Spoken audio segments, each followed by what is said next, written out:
शिव पुराण श्री रुद्र संहिता प्रथम खंड। पहला अध्याय। ऋषिगणों की वार्ता।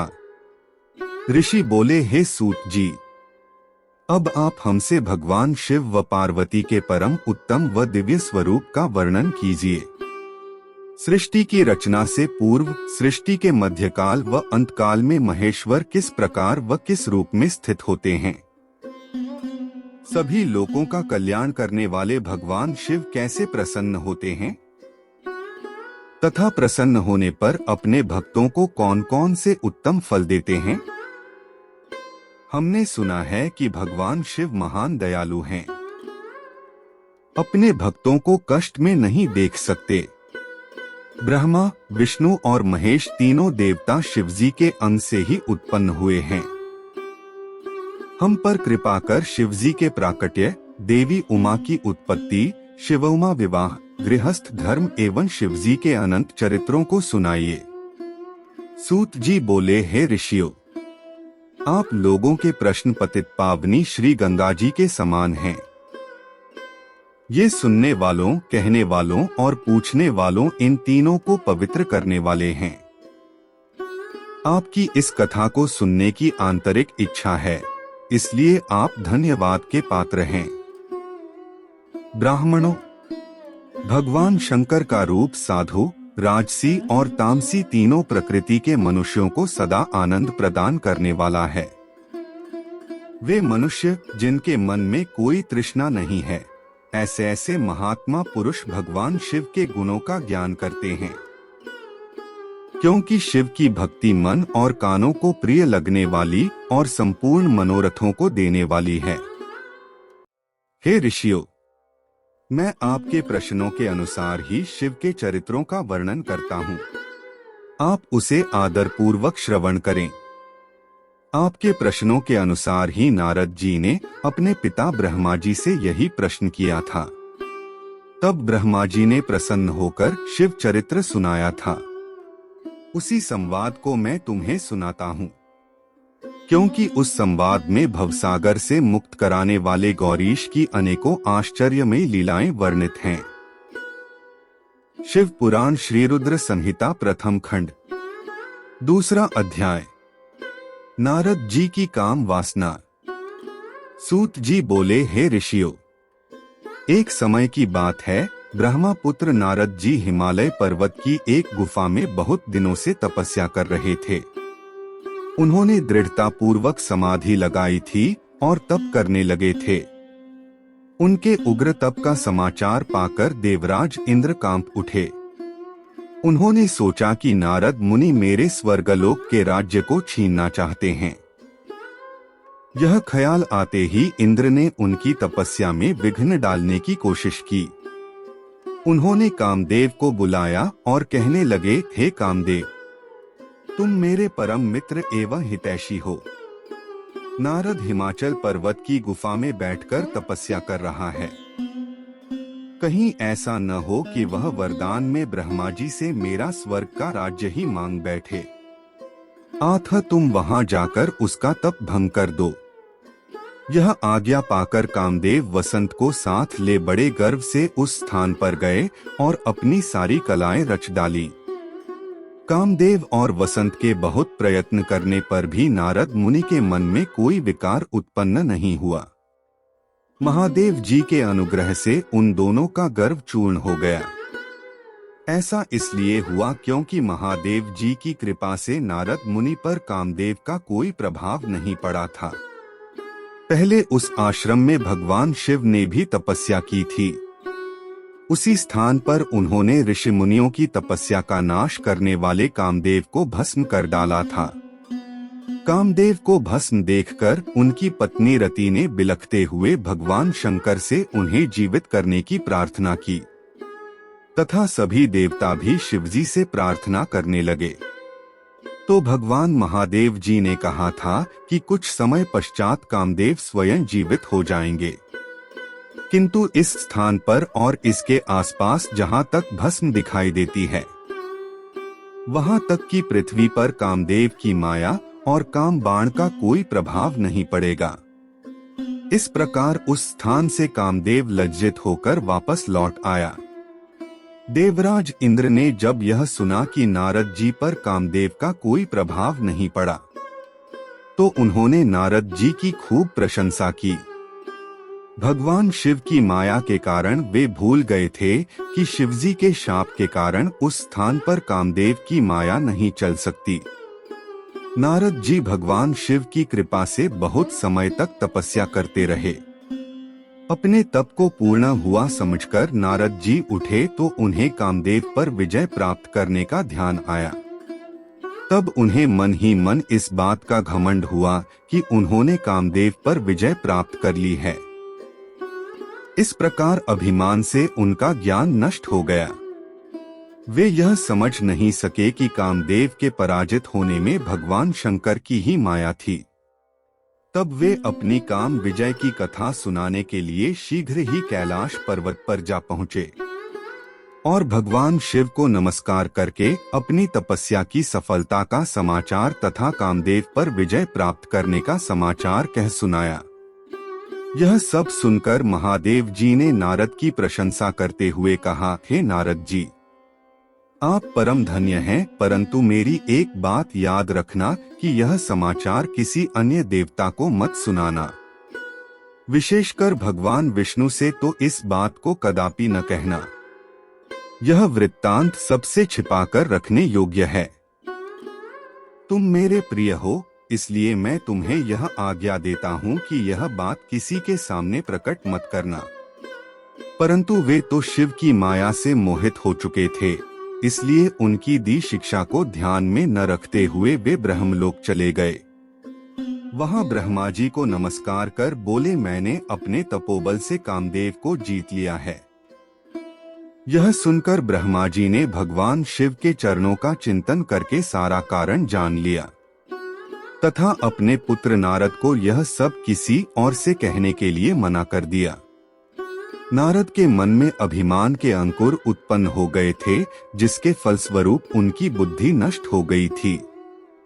वे तो तुरंत विष्णुलोक पहुंचकर भगवान विष्णु को यह सारा किस्सा सुनाना चाहते थे। अतः शीघ्र ही वे ब्रह्मलोक से चल दिए। नारद मुनि को आते देखकर भगवान विष्णु सिंहासन से उठ खड़े हुए। उन्होंने नारद को गले लगा लिया और आदर सहित आसन पर बैठाया। भगवान शिव के चरणों का स्मरण करके भगवान विष्णु ने नारद जी से पूछा, नारद जी, आप कहां से आ रहे हैं और इस लोक में आपका शुभागमन किस लिए हुआ है?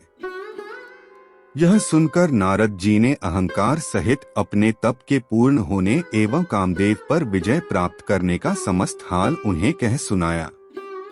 भगवान विष्णु काम के विजय के असली कारण को समझ चुके थे। वे नारद जी से बोले, हैं नारद जी, आपकी कीर्ति एवं निर्मल बुद्धि धन्य है। काम क्रोध एवं लोभ मोह उन मनुष्यों को पीड़ित करते हैं जो भक्तिहीन हैं।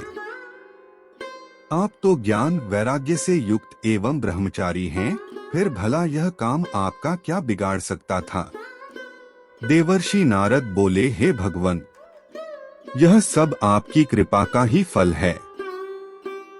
आपकी कृपा के आगे कामदेव की क्या सामर्थ्य है जो मेरा कुछ बिगाड़ सके? मैं तो सदा ही निर्भय हूँ।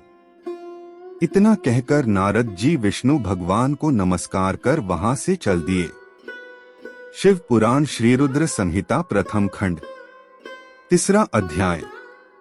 नारद जी का भगवान विष्णु से उनका रूप मांगना। सूत जी बोले, महर्षियों, नारद जी के चले जाने पर शिवजी की इच्छा से विष्णु भगवान ने एक अद्भुत माया रची। उन्होंने जिस ओर नारद जी जा रहे थे वहां एक सुंदर नगर बना दिया। वह नगर बैकुंठलोक से भी अधिक रमणीय था। वहां बहुत से विहार स्थल थे। उस नगर के राजा का नाम शीलनिधि था और उस राजा की एक बहुत सुंदर कन्या थी। उन्होंने अपनी पुत्री के लिए स्वयंवर का आयोजन किया था। उनकी कन्या का वरण करने के लिए उत्सुक बहुत से राजकुमार पधारे थे।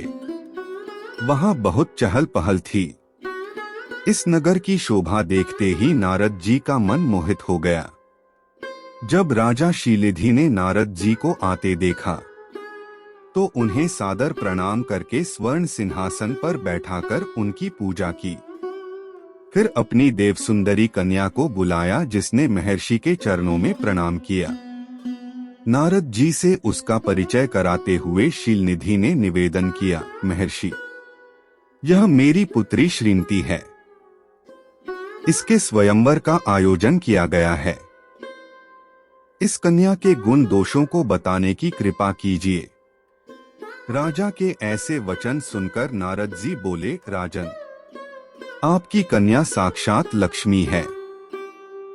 इसका भावी पति भगवान शिव के समान वैभवशाली, त्रिलोकजयी, वीर तथा कामदेव को भी जीतने वाला होगा। ऐसा कहकर नारद मुनि वहां से चल दिए। शिव की माया के कारण वे काम के वशीभूत हो सोचने लगे कि राजकुमारी को कैसे प्राप्त करूं। स्वयंवर में आए सुंदर एवं वैभवशाली राजाओं को छोड़कर भला यह मेरा वरण कैसे करेगी। वे सोचने लगे कि नारियों को सौंदर्य बहुत प्रिय होता है। सौंदर्य को देखकर ही श्रीमती मेरा वरण कर सकती है। ऐसा विचार कर नारद जी फिर विष्णुलोक में जा पहुँचे और उन्हें राजा शीलनिधि की कन्या के स्वयंवर के बारे में बताया तथा उस कन्या के साथ विवाह करने की इच्छा व्यक्त की। उन्होंने भगवान विष्णु से प्रार्थना की कि वे अपना रूप उन्हें प्रदान करें ताकि श्रीमती उन्हें ही वरे। सूत जी कहते हैं, महर्षियों, नारद मुनि की ऐसी बात सुनकर भगवान मधुसूदन हंस पड़े और भगवान शंकर के प्रभाव का अनुभव करके उन्होंने इस प्रकार उत्तर दिया। भगवान विष्णु बोले, हे नारद, वहां आप अवश्य जाइए। मैं आपका हित उसी प्रकार करूंगा जिस प्रकार पीड़ित व्यक्ति का श्रेष्ठ वैद्य करता है, क्योंकि तुम मुझे विशेष प्रिय हो। ऐसा कहकर भगवान विष्णु ने नारद मुनि को वानर का मुख तथा शेष अंगों को अपना मनोहर रूप प्रदान कर दिया। तब नारद जी अत्यंत प्रसन्न होते हुए अपने को परम सुंदर समझकर शीघ्र ही स्वयंवर में आ गए और उस राज्य सभा में जा बैठे। उस सभा में रुद्रगण ब्राह्मण के रूप में बैठे हुए थे। नारद जी का वानर रूप केवल कन्या और रुद्रगणों को ही दिखाई दे रहा था। बाकी सबको नारद जी का वास्तविक रूप ही दिखाई दे रहा था। नारद मन ही मन प्रसन्न होते हुए श्रीमती की प्रतीक्षा कर रहे थे। हे ऋषियों, वह कन्या हाथ में जयमाला लिए अपनी सखियों के साथ स्वयंवर में आई।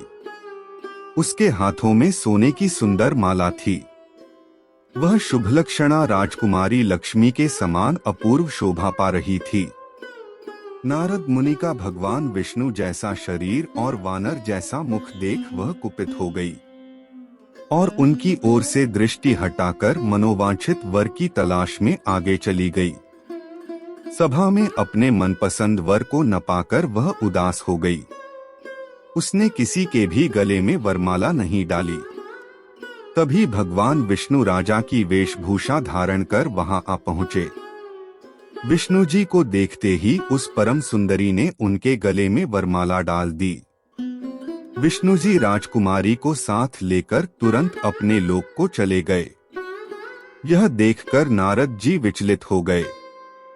तब ब्राह्मणों के रूप में उपस्थित रुद्रगणों ने नारद जी से कहा, हे नारद जी, आप व्यर्थ ही काम से मोहित हो सौंदर्य के बल से राजकुमारी को पाना चाहते हैं। पहले जरा अपना वानर के समान मुख तो देख लीजिए। सूत जी बोले। यह वचन सुनकर नारद जी को बड़ा आश्चर्य हुआ। दर्पण में अपना मुंह वानर के समान देखकर वे अत्यंत क्रोधित हो उठे तथा दोनों रुद्रगणों को शाप देते हुए बोले, तुमने एक ब्राह्मण का मजाक उड़ाया है। आथ तुम ब्राह्मण कुल में पैदा होकर भी राक्षस बन जाओ। यह सुनकर वे शिवगण कुछ नहीं बोले, बल्कि इसे भगवान शिव की इच्छा मानते हुए उदासीन भाव से अपने स्थान को चले गए और भगवान शिव की स्तुति करने लगे। शिव पुराण श्री रुद्र संहिता प्रथम खंड चौथा अध्याय। नारद जी का भगवान विष्णु को शाप देना। ऋषि बोले, हे सूत जी, रुद्रगणों के चले जाने पर नारद जी ने क्या किया और वे कहाँ गए, इस सब के बारे में भी हमें बताइए। सूत जी बोले, हे ऋषियों, माया से मोहित नारद जी उन दोनों शिवगणों को शाप देकर भी मोहवश कुछ जान न सके। तत्पश्चात क्रोधित होते हुए वे तालाब के पास पहुँचे और वहां जल में पुनः अपनी परछाई देखी तो उन्हें फिर वानर जैसी आकृति दिखाई दी। उसे देखकर नारद जी को और अधिक क्रोध चढ़ाया। वे सीधे विष्णुलोक की ओर चल दिए। वहां पहुंचकर भगवान विष्णु से वे बोले, हे हरि, तुम बड़े दुष्ट हो। अपने कपट से विश्व को मोहने वाले तुम दूसरों को सुखी होता नहीं देख सकते। तभी तो तुमने सागर मंथन के समय मोहिनी का रूप धारण कर दैत्यों से अमृत का कलश छीन लिया था और उन्हें अमृत की जगह मदिरा पिलाकर पागल बना दिया था। यदि उस समय भगवान शंकर दया करके विष को न पीते तो तुम्हारा सारा कपट प्रकट हो जाता। तुम्हें कपटपूर्ण चालें अधिक प्रिय हैं। भगवान महादेव जी ने ब्राह्मणों को सर्वोपरि बताया है। आज तुम्हें मैं ऐसी सीख दूंगा जिससे तुम फिर कभी कहीं भी ऐसा कार्य नहीं कर सकोगे। अब तक तुम्हारा किसी शक्तिशाली मनुष्य से पाला नहीं पड़ा है, इसलिए तुम निडर बने हुए हो, परंतु अब तुम्हें तुम्हारी करनी का पूरा फल मिलेगा। माया मोहित नारद जी क्रोध से खिन्न थे। वे भगवान विष्णु को शाप देते हुए बोले, विष्णु, तुमने स्त्री के लिए मुझे व्याकुल किया है। तुम सभी को मोह में डालते हो। तुमने राजा का रूप धारण करके मुझे छला था, इसलिए मैं तुम्हें शाप देता हूँ कि तुम्हारे जिस रूप ने कपटपूर्वक मुझे छला है, तुम्हें वही रूप मिले। तुम राजा होगे और इसी तरह स्त्री का वियोग भोगोगे जिस तरह मैं भोग रहा हूँ। तुमने जिन वानरों के समान मेरी आकृति बना दी है, वही वानर तुम्हारी सहायता करेंगे। तुम दूसरों को स्त्री वियोग का दुख देते हो, इसलिए तुम्हें भी यही दुख भोगना पड़ेगा। तुम्हारी स्थिति अज्ञान से मोहित मनुष्य जैसी हो जाएगी। अज्ञान से मोहित नारद जी का शाप विष्णु भगवान ने स्वीकार कर लिया। तत्पश्चात उन्होंने महालीला करने वाली मोहिनी माया को समाप्त कर दिया। माया के जाते ही नारद जी का खोया हुआ ज्ञान लौट आया और उनकी बुद्धि पहले की तरह हो गई। उनकी सारी व्याकुलता चली गई तथा मन में आश्चर्य उत्पन्न हो गया। यह सब जानकर नारद जी बहुत पछताने लगे और अपने को धिक्कारते हुए भगवान विष्णु के चरणों में गिर पड़े और उनसे क्षमा मांगने लगे। नारद जी कहने लगे कि मैंने अज्ञानवश होकर और माया के कारण आपको जो शाप दे दिया है वह झूठा हो जाए। भगवान, मेरी बुद्धि खराब हो गई थी जो मैंने आपके लिए बुरे वचन अपनी जबान से निकाले। मैंने बहुत बड़ा पाप किया है। हे प्रभु, मुझ पर कृपा कर मुझे ऐसा कोई उपाय बताइए जिससे मेरा सारा पाप नष्ट हो जाए। कृपया मुझे प्रायश्चित का तरीका बताइए। तब श्री विष्णु ने उन्हें उठाकर मधुर वाणी में कहा, हे महर्षि, आप दुखी न हो, आप मेरे श्रेष्ठ भक्त हैं, इसमें कोई संदेह नहीं है। आप चिंता मत कीजिए, आप परम धन्य हैं। आपने अहंकार के वशीभूत होकर भगवान शिव की आज्ञा का पालन नहीं किया था, इसलिए उन्होंने ही आपका गर्व नष्ट करने के लिए यह लीला रची थी। वे निर्गुण और निर्विकार हैं और सत, रज और तम आदि गुणों से परे हैं। उन्होंने अपनी माया से ब्रह्मा, विष्णु और महेश तीनों रूपों को प्रकट किया है। निर्गुण अवस्था में उन्हीं का नाम शिव है। वे ही परमात्मा, महेश्वर, परब्रह्म, अविनाशी, अनंत और महादेव नामों से जाने जाते हैं। उन्हीं की आज्ञा से ब्रह्मा जी जगत के सृष्टा हुए हैं। मैं तीनों लोकों का पालन करता हूँ। और शिवजी रुद्र रूप में सबका संहार करते हैं। वे शिवस्वरूप सबके साक्षी हैं। वे माया से भिन्न और निर्गुण हैं। वे अपने भक्तों पर सदा दया करते हैं। मैं तुम्हें समस्त पापों का नाश करने वाला, भोग एवं मोक्ष प्रदान करने वाला उपाय बताता हूँ। अपने सारे शकों एवं चिंताओं को त्याग कर भगवान शंकर की यश और कीर्ति का गुणगान करो और सदा अनन्य भाव से शिवजी के शतनाम स्तोत्र का पाठ करो। उनकी उपासना करो तथा प्रतिदिन उनकी पूजा अर्चना करो। जो मनुष्य शरीर, मन और वाणी द्वारा भगवान शिव की उपासना करते हैं, उन्हें पंडित या ज्ञानी कहा जाता है। जो मनुष्य शिवजी की भक्ति करते हैं, उन्हें संसार रूपी भवसागर से तत्काल मुक्ति मिल जाती है। जो लोग पाप रूपी दावानल से पीड़ित हैं, उन्हें शिव नाम रूपी अमृत का पान करना चाहिए। वेदों का पूर्ण ज्ञान प्राप्त करने के पश्चात ही ज्ञानी मनुष्यों ने शिवजी की पूजा को जन्म मरण रूपी बंधनों से मुक्त होने का मनुष्यों सर्वश्रेष्ठ साधन बताया है। इसलिए आज से ही रोज भगवान शिव की कथा सुनो और तथा उनका पूजन किया करो। अपने हृदय में भगवान शिव के चरणों की स्थापना करो तथा उनके तीर्थों में निवास करते हुए उनकी स्तुति कर उनका गुणगान करो। इसके बाद नारद जी, तुम मेरी आज्ञा से अपने मनोरथ की सिद्धि के लिए ब्रह्मलोक जाना। वहां अपने पिता ब्रह्मा जी की स्तुति करके उनसे शिव महिमा के बारे में पूछना। ब्रह्मा जी में शिव भक्तों में श्रेष्ठ हैं। वे तुम्हें भगवान शंकर का महात्म्य और शतनाम स्तोत्र अवश्य सुनाएंगे।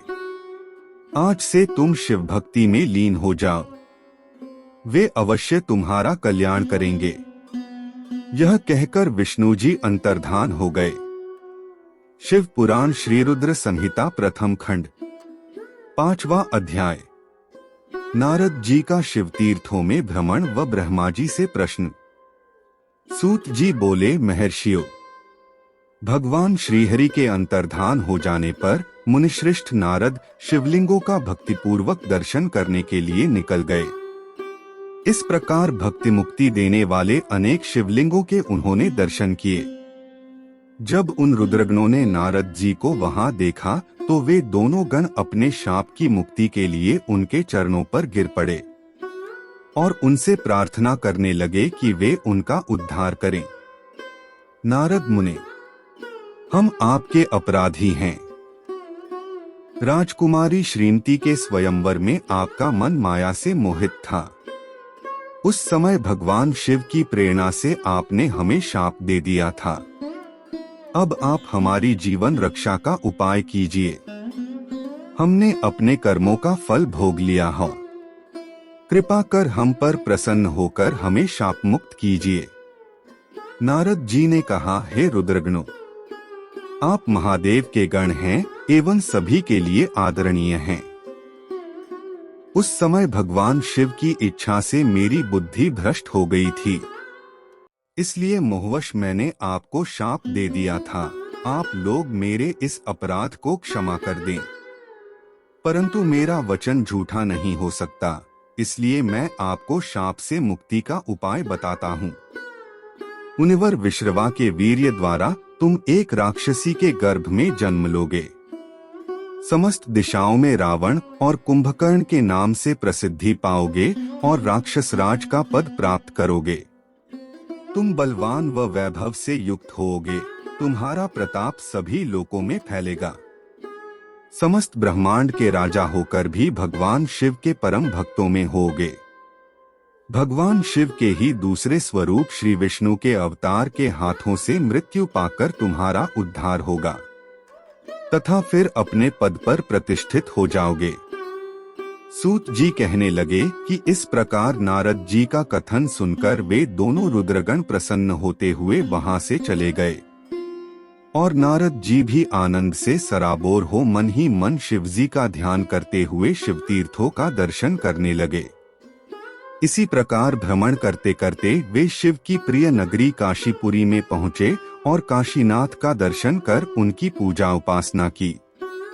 श्री नारद जी शिवजी की भक्ति में डूबे, उनका स्मरण करते हुए ब्रह्मलोक को चले गए। वहां पहुंचकर उन्होंने ब्रह्मा जी को आदर पूर्वक नमस्कार किया और उनकी स्तुति करने लगे। उस समय उनका हृदय शुद्ध हो चुका था और उनके हृदय में शिवजी के प्रति भक्ति भावना ही थी और कुछ नहीं। नारद जी बोले, हे पितामह, आप तो परमब्रह्म परमात्मा के स्वरूप को अच्छी प्रकार से जानते हो। आपकी कृपा से मैंने भगवान विष्णु के महात्म्य का ज्ञान प्राप्त किया है एवं भक्ति मार्ग, ज्ञान मार्ग, तपो मार्ग, दान मार्ग तथा तीर्थ मार्ग के बारे में जाना है, परंतु मैं शिव तत्व के ज्ञान को अभी तक नहीं जान पाया हूँ। मैं उनकी पूजा विधि को भी नहीं जानता हूँ, अतः अब मैं उनके बारे में सभी कुछ जानना चाहता हूँ। मैं भगवान शिव के विभिन्न चरित्रों, उनके स्वरूप तथा वे सृष्टि के आरंभ में, मध्य में किस रूप में थे, उनकी लीलाएं कैसी होती हैं और प्रलय काल में भगवान शिव कहाँ निवास करते हैं, उनका विवाह तथा उनके पुत्र कार्तिकेय के जन्म आदि की कथाएं मैं आपके श्रीमुख से सुनना चाहता हूँ। भगवान शिव कैसे प्रसन्न होते हैं और प्रसन्न होने पर क्या क्या प्रदान करते हैं, इस संपूर्ण वृत्तांत को मुझे बताने की कृपा करें। अपने पुत्र नारद की ये बातें सुनकर पितामह ब्रह्मा बहुत प्रसन्न हुए। शिव पुराण श्री रुद्र संहिता प्रथम खंड, छठा अध्याय। ब्रह्मा जी द्वारा शिव तत्व का वर्णन। ब्रह्मा जी ने कहा, हे नारद, तुम सदैव जगत के उपकार में लगे रहते हो। तुमने जगत के लोगों के हित के लिए बहुत उत्तम बात पूछी है, जिसके सुनने से मनुष्य के सब जन्मों के पापों का नाश हो जाता है। उस परम ब्रह्म शिव तत्व का वर्णन मैं तुम्हारे लिए कर रहा हूँ। शिव तत्व का स्वरूप बहुत सुंदर और अद्भुत है। जिस समय महाप्रलय आई थी और पूरा संसार नष्ट हो गया था तथा चारों ओर सिर्फ अंधकार ही अंधकार था, आकाश व ब्रह्मांड तारों व ग्रहों से रहित होकर अंधकार में डूब गए थे। सूर्य और चंद्रमा दिखाई देने बंद हो गए थे। सभी ग्रहों और नक्षत्रों का कहीं पता नहीं चल रहा था। दिन रात अग्निजल कुछ भी नहीं था। प्रधान आकाश और अन्य तेज भी शून्य हो गए थे। शब्द, स्पर्श, गंध, रूप, रस का अभाव हो गया था। सत्य सत्य सब कुछ खत्म हो गया था। तब सिर्फ सत ही बचा था। उस तत्व को मुनिजन एवं योगी अपने हृदय के भीतर ही देखते हैं। वाणी, नाम, रूप, रंग आदि की वहां तक पहुंच नहीं है।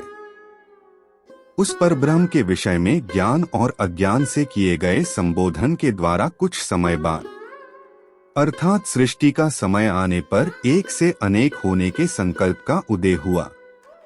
तब उन्होंने अपनी लीला से मूर्ति की रचना की। वह मूर्ति संपूर्ण ऐश्वर्य तथा गुणों से युक्त, संपन्न, सर्वज्ञानमयी एवं सब कुछ प्रदान करने वाली है। यही सदाशिव की मूर्ति है। सभी पंडित विद्वान इसी प्राचीन मूर्ति को ईश्वर कहते हैं। उसने अपने शरीर से स्वच्छ शरीर वाली एवं स्वरूप भूता शक्ति की रचना की। वही परम शक्ति, प्रकृति गुणमयी और बुद्धित्व की जननी कहलाई। उसे शक्ति, अंबिका, प्रकृति, संपूर्ण लोकों की जननी, त्रिदेवों की माता, नित्या और मूल कारण भी कहते हैं। उसकी 8 भुजाओं एवं मुख की शोभा विचित्र है। उसके मुख के सामने चंद्रमा की कांति भी क्षीण हो जाती है। विभिन्न प्रकार के आभूषण एवं गतियां देवी की शोभा बढ़ाती हैं। वे अनेक प्रकार के अस्त्र शस्त्र धारण किए हुए हैं।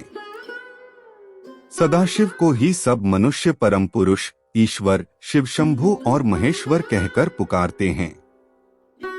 उनके मस्तक पर गंगा, भाल में चंद्रमा और मुख में 3 नेत्र शोभा पाते हैं। उनके 5 मुख हैं तथा 10 भुजाओं के स्वामी एवं त्रिशूलधारी हैं। वे अपने शरीर में भस्म लगाए हैं। उन्होंने शिवलोक नामक क्षेत्र का निर्माण किया है। यह परम पावन स्थान काशी नाम से जाना जाता है। यह परम मोक्षदायक स्थान है। इस क्षेत्र में परमानंद रूप शिव पार्वती सहित निवास करते हैं।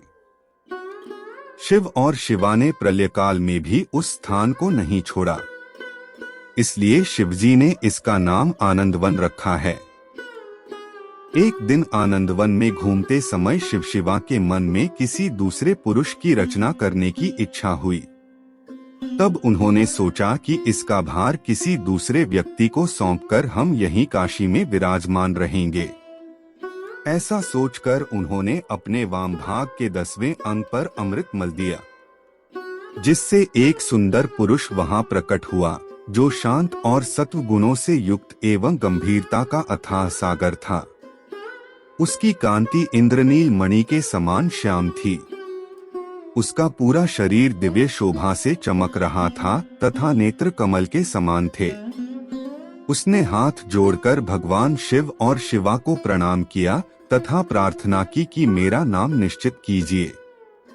यह सुनकर भगवान शिव हंसकर बोले कि सर्वत्र व्यापक होने से तुम्हारा नाम विष्णु होगा। तुम भक्तों को सुख देने वाले होगे। तुम यहीं स्थिर रहकर तप करो, वही सभी कार्यों का साधन है। ऐसा कहकर शिवजी ने उन्हें ज्ञान प्रदान किया तथा वहां से अंतर्धान हो गए। तब विष्णुजी ने 12 वर्ष तक वहां दिव्य तप किया। तपस्या के कारण उनके शरीर से अनेक जलधाराएं निकलने लगीं। उस जल से सारा सूना आकाश व्याप्त हो गया। वह ब्रह्मरूप जल अपने स्पर्श मात्र से पापों का नाश करने वाला था। उस जल में भगवान विष्णु ने स्वयं शयन किया। नार अर्थात जल में निवास करने के कारण ही वे नारायण कहलाए। तभी से उन महात्मा से सब तत्वों की उत्पत्ति हुई। पहले प्रकृति से महान और उससे 3 गुण उत्पन्न हुए तथा उनसे अहंकार उत्पन्न हुआ। उससे शब्द, स्पर्श, रूप, रस और गंध एवं 5 भूत प्रकट हुए। उनसे ज्ञानेंद्रियां एवं कर्मेंद्रियां बनी। उस समय एकाकार 24 तत्व प्रकृति से प्रकट हुए एवं उनको ग्रहण करके परम पुरुष नारायण भगवान शिवजी की इच्छा से जल में सो गए। शिव पुराण श्री रुद्र संहिता प्रथम खंड 7वां अध्याय। विवादग्रस्त ब्रह्मा विष्णु के मध्य अग्निस्तंभ का प्रकट होना। ब्रह्मा जी कहते हैं, हे देवर्षि, जब नारायण जल में शयन करने लगे तब शिवजी की इच्छा से विष्णु जी की नाभि से एक बहुत बड़ा कमल प्रकट हुआ। उसमें असंख्य नालदंड थे। वह पीले रंग का था और उसकी ऊंचाई भी कई योजन थी। कमल सुंदर, अद्भुत और संपूर्ण तत्वों से युक्त था। वह रमणीय और पुण्य दर्शनों के योग्य था। तत्पश्चात भगवान शिव ने मुझे अपने दाहिने अंग से उत्पन्न किया। उन महेश्वर ने अपनी माया से मोहित कर नारायण देव के नाभि कमल में मुझे डाल दिया और लीला पूर्वक मुझे प्रकट किया। इस प्रकार उस कमल से पुत्र के रूप में मुझे जन्म मिला। मेरे 4 मुख लाल मस्तक पर त्रिपुंड धारण किए हुए थे। भगवान शिव की माया से मोहित होने के कारण मेरी ज्ञान शक्ति बहुत दुर्लभ हो गई थी और मुझे कमल के अतिरिक्त और कुछ भी दिखाई नहीं दे रहा था। मैं कौन हूँ? कहाँ से आया हूँ? मेरा कार्य क्या है? मैं किसका पुत्र हूँ? किसने मेरा निर्माण किया है? कुछ इसी प्रकार के प्रश्नों ने मुझे परेशानी में डाल दिया था। कुछ क्षण बाद मुझे बुद्धि प्राप्त हुई और मुझे लगा कि इसका पता लगाना बहुत सरल है। इस कमल का उद्गम स्थान इस जल में नीचे की ओर है और इसके नीचे मैं उस पुरुष को पा सकूंगा जिसने मुझे प्रकट किया है। यह सोचकर एक नाल को पकड़कर मैं 100 वर्षों तक नीचे की ओर उतरता रहा, परंतु फिर भी मैंने कमल की जड़ को नहीं पाया। इसलिए मैं पुनः ऊपर की ओर बढ़ने लगा। बहुत ऊपर जाने पर भी कमल कोश को नहीं पा सका। तब मैं और अधिक परेशान हो गया। उसी समय भगवान शिव की इच्छा से मंगलमयी आकाशवाणी प्रकट हुई। उस वाणी ने कहा, तपस्या करो। उस आकाशवाणी को सुनकर अपने पिता का दर्शन करने हेतु मैंने तपस्या करना आरंभ कर दिया और 12 वर्ष तक घोर तपस्या की। तब 4 भुजाधारी सुंदर नेत्रों से शोभित भगवान विष्णु प्रकट हुए। उन्होंने हाथों में शंख, चक्र, गदा और पद्म धारण कर रखे थे। उनका शरीर श्याम कांति से सुशोभित था। उनके मस्तक पर मुकुट विराजमान था तथा उन्होंने पीतांबर वस्त्र और बहुत से आभूषण धारण किए हुए थे। वे करोड़ों कामदेवों के समान मनोहर दिखाई दे रहे थे और सांवली व सुनहरी आभा से शोभित थे। उन्हें वहां देखकर मुझे बहुत हर्ष व आश्चर्य हुआ। भगवान शिव की लीला से हम दोनों में विवाद छिड़ गया कि हम में बड़ा कौन है। उसी समय हम दोनों के बीच में एक ज्योतिर्मय लिंग प्रकट हो गया। हमने उसका पता लगाने का निश्चय किया। मैंने ऊपर की ओर और विष्णु जी ने नीचे की ओर उस स्तंभ के आरंभ और अंत का पता लगाने के लिए चलना आरंभ किया, परंतु हम दोनों को उस स्तंभ का कोई और छोर नहीं मिला। थककर हम दोनों अपने उसी स्थान पर आ गए। हम दोनों ही शिवजी की माया से मोहित थे। श्रीहरि ने सभी ओर से परमेश्वर शिव को प्रणाम किया। ध्यान करने पर भी हमें कुछ ज्ञात न हो सका। तब मैंने और श्रीहरि ने अपने मन को शुद्ध करते हुए अग्नि स्तंभ को प्रणाम किया। हम दोनों कहने लगे, महाप्रभु, हम आपके स्वरूप को नहीं जानते। आप जो भी हैं, हम आपको नमस्कार करते हैं। आप शीघ्र ही हमें अपने असली रूप में दर्शन दें। इस प्रकार हम दोनों अपने अहंकार को भूलकर भगवान शिव को नमस्कार करने लगे। ऐसा करते हुए 100 वर्ष बीत गए। शिव पुराण श्री रुद्र संहिता प्रथम खंड 8वां अध्याय। ब्रह्मा विष्णु को भगवान शिव के दर्शन। ब्रह्मा जी बोले, मुनिश्रेष्ठ नारद, हम दोनों देवता घमंड को भूलकर निरंतर भगवान शिव का स्मरण करने लगे। हमारे मन में ज्योतिर्लिंग के रूप में प्रकट परमेश्वर के वास्तविक रूप का दर्शन करने की इच्छा और प्रबल हो गई। शिव शंकर गरीबों के प्रतिपालक, अहंकारियों के गर्व को चूर करने वाले तथा सबके अविनाशी प्रभु हैं। वे हम पर दया करते हुए हमारी उपासना से प्रसन्न हो गए। उस समय वहां उन सुरश्रेष्ठ से नाद स्पष्ट रूप से सुनाई देता था। उस नाद के विषय में मैं और विष्णु जी दोनों यही सोच रहे थे कि यह कहां से सुनाई पड़ रहा है। उन्होंने लिंग के दक्षिण भाग में सनातन आदिवर्ण अकार का दर्शन किया, उत्तर भाग में उकार का, मध्य भाग में मकार का और अंत में नाद का साक्षात दर्शन एवं अनुभव किया। दक्षिण भाग में प्रकट हुए आकार का सूर्य मंडल के समान तेजोमय रूप देखकर जब उन्होंने उत्तर भाग में देखा तो वह अग्नि के समान दीप्तिशाली दिखाई दिया। तत्पश्चात को देखा जो सूर्य और चंद्रमंडल की भांति स्थित थे और जिनके शुरू एवं अंत का कुछ पता नहीं था, तथा सत्य आनंद और अमृत स्वरूप परब्रह्म परायण ही दृष्टिगोचर हो रहा था। परंतु यह कहां से प्रकट हुआ है? इस अग्नि स्तंभ की उत्पत्ति कहां से हुई है? यह श्रीहरि सोचने लगे तथा इसकी परीक्षा लेने के संबंध में विचार करने लगे। तब श्रीहरि ने भगवान शिव का चिंतन करते हुए वेद और शब्द के आवेश से युक्त हो अनुपम अग्नि स्तंभ के नीचे जाने का निर्णय लिया। मैं और विष्णु जी विश्वात्मा शिव का चिंतन कर रहे थे, तभी वहां एक ऋषि प्रकट हुए। उन्हीं ऋषि के द्वारा परमेश्वर विष्णु ने जाना कि इस शब्द ब्रह्ममय शरीर वाले परम लिंग के रूप में साक्षात परब्रह्म स्वरूप महादेव जी प्रकट हुए हैं। ये चिंतारहित रुद्र हैं। परब्रह्म परमात्मा शिव का वाचक प्रणव ही है। वह एक सत्य परम कारण, आनंद, अकृत, परात्पर और परम ब्रह्म है।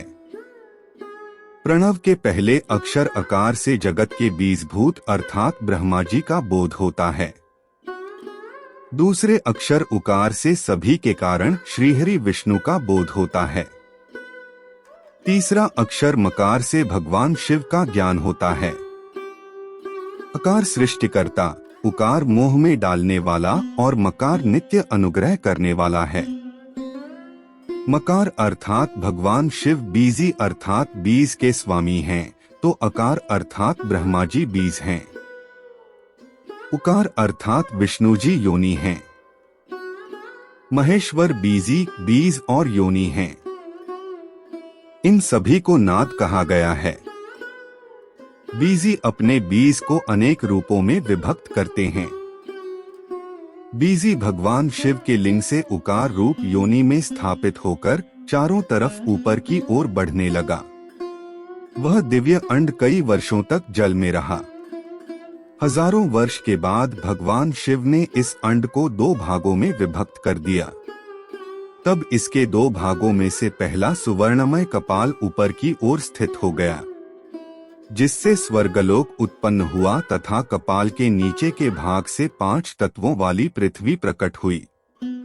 उस अंड से चतुर्मुख ब्रह्मा उत्पन्न हुए, जो समस्त लोकों के सृष्टा हैं। भगवान महेश्वर ही उवम त्रिविध रूपों में वर्णित हैं।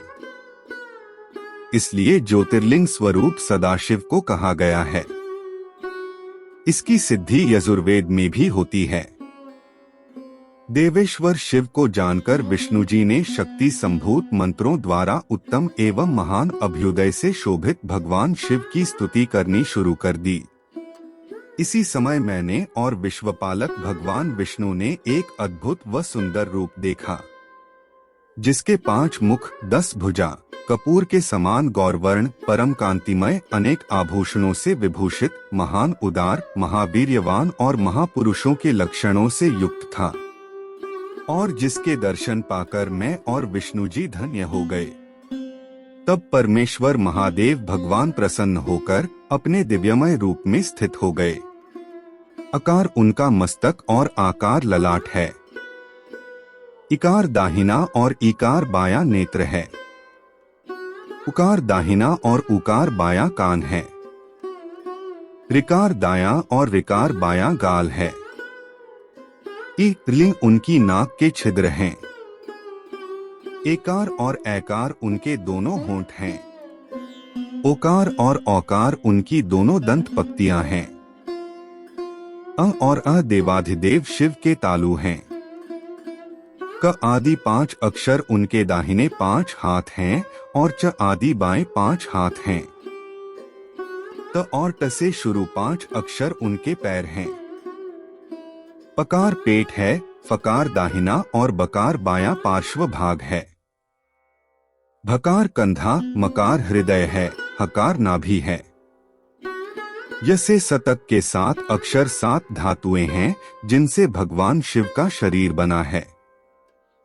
इस प्रकार भगवान महादेव व भगवती उमा के दर्शन कर हम दोनों कृतार्थ हो गए। हमने उनके चरणों में प्रणाम किया, तब हमें 5 कलाओं से युक्तकार जनित मंत्र का साक्षात्कार हुआ। तत्पश्चात महादेव जी तत्वमसी महावाक्य दृष्टिगोचर हुआ, जो परम उत्तम मंत्र रूप है। इसके बाद धर्म और अर्थ का साधक बुद्धि स्वरूप 24 अक्षरीय गायत्री मंत्र प्रकट हुआ, जो पुरुषार्थ रूपी फल देने वाला है।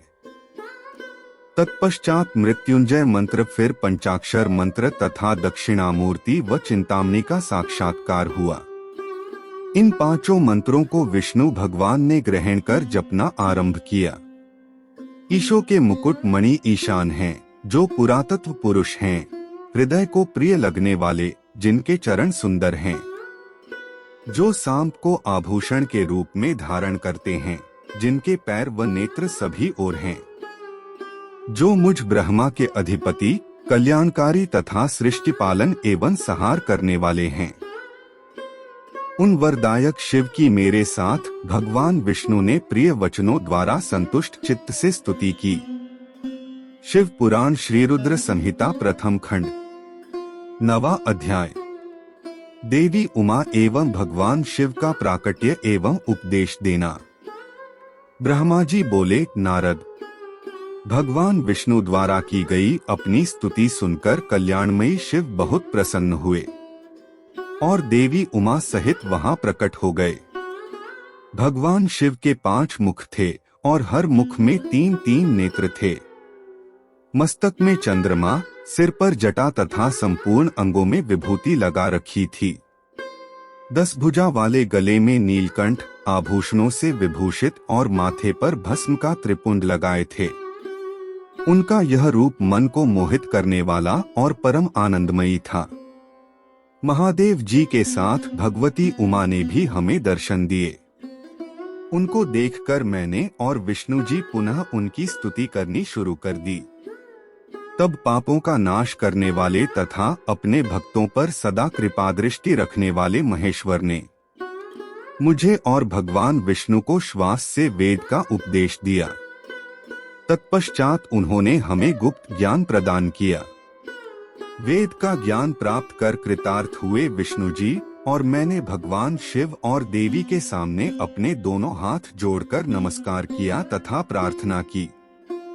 विष्णु जी ने पूछा, हे देव, आप किस प्रकार प्रसन्न होते हैं तथा किस प्रकार आपकी पूजा और ध्यान करना चाहिए? कृपया कर हमें इसके बारे में बताएं तथा सदुपदेश देकर धन्य करें।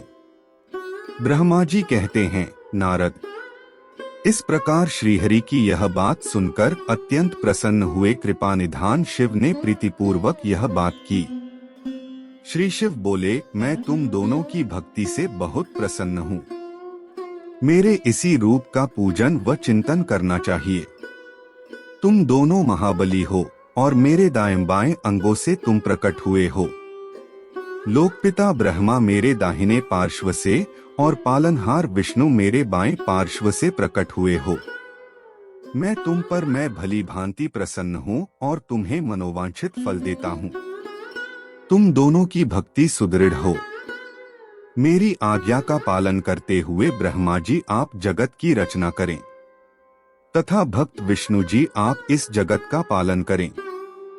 भगवान विष्णु बोले, प्रभो, यदि आपके हृदय में हमारी भक्ति से प्रीति उत्पन्न हुई है और आप हम पर प्रसन्न होकर हमें वर देना चाहते हैं, तो हम यही वर मांगते हैं कि हमारे हृदय में सदैव आपकी अनन्य एवं अविचल भक्ति बनी रहे। ब्रह्मा जी बोले, नारद, विष्णु जी की यह बात सुनकर भगवान शंकर प्रसन्न हुए। तब हमने दोनों हाथ जोड़कर उन्हें प्रणाम किया। शिवजी कहते हैं, मैं सृष्टि, पालन और संहार का करता हूँ। मेरा स्वरूप सगुण और निर्गुण है। मैं ही सच्चिदानंद निर्विकार परम ब्रह्म और परमात्मा हूँ। सृष्टि की रचना, रक्षा और प्रलय रूप गुणों के कारण मैं ही ब्रह्मा, विष्णु और रुद्र नाम धारण कर 3 रूपों में विभक्त हुआ हूँ। मैं भक्त वत्सल हूँ और भक्तों की प्रार्थना को सदैव पूरी करता हूँ। मेरे इसी अंश से रुद्र की उत्पत्ति होगी। पूजा की विधि विधान की दृष्टि से हम में कोई अंतर नहीं होगा। विष्णु, ब्रह्मा और रुद्र तीनों एक रूप होंगे। इनमें भेद नहीं है। इनमें जो भेद मानेगा वह घोर नरक को भोगेगा। मेरा शिवरूप सनातन है तथा सभी का मूलभूत रूप है। यह सत्य ज्ञान एवं अनंत ब्रह्मा है। ऐसा जानकर मेरे यथार्थ स्वरूप का दर्शन करना चाहिए। मैं स्वयं ब्रह्मा जी की भ्रिकुटी से प्रकट होऊंगा। ब्रह्मा जी, आप सृष्टि के निर्माता बनो। श्रीहरि विष्णु इसका पालन करें तथा मेरे अंश से प्रकट होने वाले रुद्र प्रलय करने वाले हैं। उमा नाम से विख्यात परमेश्वरी प्रकृति देवी है। इन्हीं की शक्तिभूता वाग्देवी सरस्वती ब्रह्मा जी की अर्धांगिनी होंगी और दूसरी देवी जो प्रकृति देवी से उत्पन्न होंगी, लक्ष्मी रूप में विष्णु जी की शोभा बढ़ाएंगी तथा काली नाम से जो तीसरी शक्ति उत्पन्न होगी वह मेरे अंशभूत रुद्रदेव को प्राप्त होंगी। कार्य सिद्धि के लिए वे ज्योति रूप में प्रकट होंगी। उनका कार्य सृष्टि, पालन और संहार का संपादन है। मैं ही सृष्टि, पालन और संहार करने वाले रज आदि 3 गुणों द्वारा ब्रह्मा, विष्णु और रुद्र नाम से प्रसिद्ध हो 3 रूपों में प्रकट होता हूँ। तीनों लोकों का पालन करने वाले श्रीहरि अपने भीतर तमोगुण और बाहर सत्वगुण धारण करते हैं। त्रिलोक का संहार करने वाले रुद्रदेव भीतर सत्वगुण और बाहर तमोगुण धारण करते हैं तथा त्रिभुवन की सृष्टि करने वाले ब्रह्मा जी बाहर और भीतर से रजोगुणी हैं। इस प्रकार ब्रह्मा, विष्णु तथा रुद्र तीनों देवताओं में गुण हैं, तो शिव गुणातीत माने जाते हैं। हे विष्णु, तुम मेरी आज्ञा से सृष्टि का प्रसन्नता पूर्वक पालन करो। ऐसा करने से तुम तीनों लोकों में पूजनीय होगे। शिव पुराण श्री रुद्र संहिता प्रथम खंड 10वां अध्याय। श्रीहरि को सृष्टि की रक्षा का भार एवं त्रिदेव को आयुर्बल देना। परमेश्वर शिव बोले, हे उत्तम व्रत का पालन करने वाले विष्णु, तुम सर्वदा सब लोकों में पूजनीय और मान्य होगे। ब्रह्मा जी के द्वारा रचे लोक में कोई दुख या संकट होने पर दुखों और संकटों का नाश करने के लिए तुम सदा तत्पर रहना। तुम अनेकों अवतार ग्रहण कर जीवों का कल्याण कर अपनी कीर्ति का विस्तार करोगे। मैं तुम्हारे कार्यों में तुम्हारी सहायता करूंगा और तुम्हारे शत्रुओं का नाश करूंगा। तुम में और रुद्र में कोई अंतर नहीं है, तुम एक दूसरे के पूरक हो। जो मनुष्य रुद्र का भक्त होकर तुम्हारी निंदा करेगा, उसका पुण्य नष्ट हो जाएगा और उसे नरक भोगना पड़ेगा। मनुष्यों को तुम भोग और मोक्ष प्रदान करने वाले और उनके परम पूज्य देव होकर उनका निग्रह, अनुग्रह आदि करोगे। ऐसा कहकर भगवान शिव ने मेरा हाथ विष्णु जी के हाथ में देकर कहा, तुम संकट के समय सदा इनकी सहायता करना तथा सभी को भोग और मोक्ष प्रदान करना तथा सभी मनुष्यों की कामनाओं को पूरा करना। तुम्हारी शरण में आने वाले मनुष्य को मेरा आश्रय भी मिलेगा तथा हम में भेद करने वाला मनुष्य नरक में जाएगा। ब्रह्मा जी कहते हैं, देवर्षि नारद, भगवान शिव का यह वचन सुनकर मैंने और भगवान विष्णु ने महादेव जी को प्रणाम कर धीरे से कहा, हे करुणानिधि भगवान शंकर, मैं आपकी आज्ञा मानकर सब कार्य करूंगा। मेरा जो भक्त आपकी निंदा करे उसे आप नरक प्रदान करें। आपका भक्त मुझे अत्यंत प्रिय है। महादेव जी बोले, अब ब्रह्मा, विष्णु और रुद्र के आयुर्बल को सुनो। 4000 युग का ब्रह्मा का एक दिन होता है और 4000 युग की एक रात होती है। 30 दिन का एक महीना और 12 महीनों का एक वर्ष होता है। इस प्रकार के वर्ष प्रमाण से ब्रह्मा की 100 वर्ष की आयु होती है और ब्रह्मा का एक वर्ष विष्णु का एक दिन होता है। वह भी इसी प्रकार से 100 वर्ष जिएंगे तथा विष्णु का एक वर्ष रुद्र के एक दिन के बराबर होता है और वह भी इसी क्रम से 100 वर्ष तक स्थित रहेंगे। तब शिव के मुख से एक ऐसा श्वास प्रकट होता है जिसमें उनके 21,600 दिन और रात होते हैं। उनके 6 बार सांस अंदर लेने और छोड़ने का एक पल और 8 घड़ी और 60 घड़ी का एक दिन होता है। उनके सांसों की कोई संख्या नहीं है, इसलिए वे अक्षय हैं। अतः तुम मेरी आज्ञा से सृष्टि का निर्माण करो। उनके वचनों को सुनकर विष्णु जी ने उन्हें प्रणाम करते हुए कहा कि आपकी आज्ञा मेरे लिए शिरोधार्य है। यह सुनकर भगवान शिव ने उन्हें आशीर्वाद दिया और अंतर्धान हो गए। उसी समय से लिंग पूजा आरंभ हो गई।